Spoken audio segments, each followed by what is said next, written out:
1942, Philip Johnson met Major General Clayton Vogel, the commanding general of the Amphibious Corps Pacific Fleet.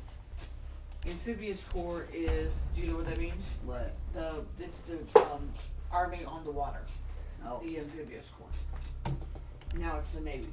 It suggested that the U.S. Marines use the Navajo language, that's an Indian language, right? Mm-hmm. As a secret code.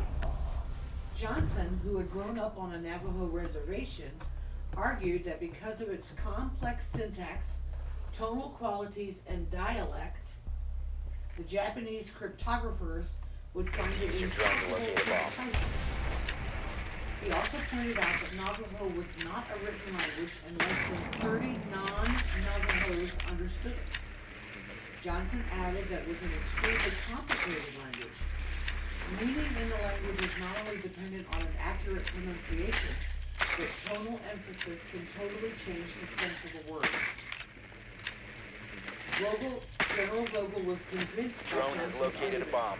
And it was decided to establish a Navajo code program 10 seconds. in Oceanside, California. In May 5 seconds to 1942, insertion. the first 29 Navajo code talkers were Proceed to recruited. bomb's location and defuse Over it. the next few months, more than 450 frequently used military terms were given Navajo equivalents. For example, dahi-tahi was the Navajo word for hummingbird. In the code, dahi-tahi now became the word for fighter plane. Mm-hmm. Whereas tohat, which means between waters, meant Britain. Estimated Blast area! 400 Navajo Drones up were and running. trained to use the code, and around 300 saw action in the field.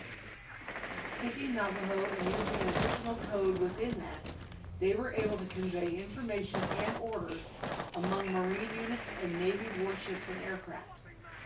The code talkers served in all 6 Marine divisions, Marine Raider battalions, and Marine parachute units.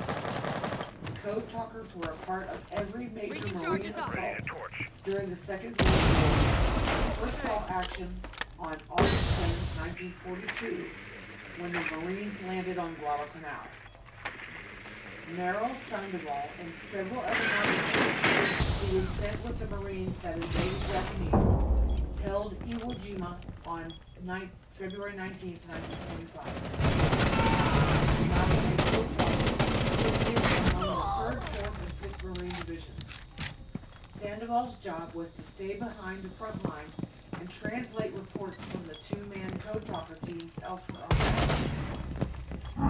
Sandoval then sent back these messages to military commanders based on Hawaii. Sandoval was also responsible for passing on orders to the U.S. Marines on the front line.